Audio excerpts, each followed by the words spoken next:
জ্ঞানী মানুষের সবচেয়ে বড় সম্পদ।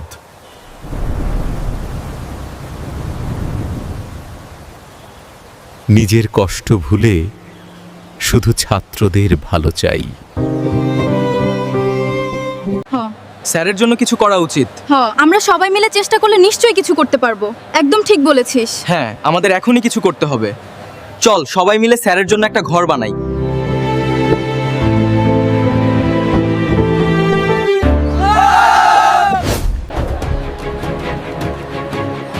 আজ স্যারের স্বপ্ন পূরণ করব। আর একটু বাকি, কাজ শেষ।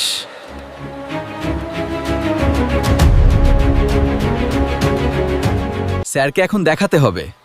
বাহ, কি সুন্দর বাড়ি বানিয়েছে তোমরা। স্যার, আপনার আশীর্বাদে এটা সম্ভব হয়েছে। এই ঘরটা কি তোমরা আমার জন্য তৈরি করেছো? জি স্যার, আপনার জন্য।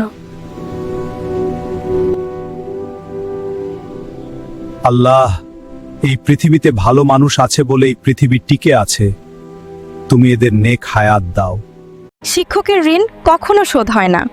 যদি এই গল্পটি ভালো লাগে, লাইক, কমেন্ট ও শেয়ার করুন। আল্লাহ হাফেজ।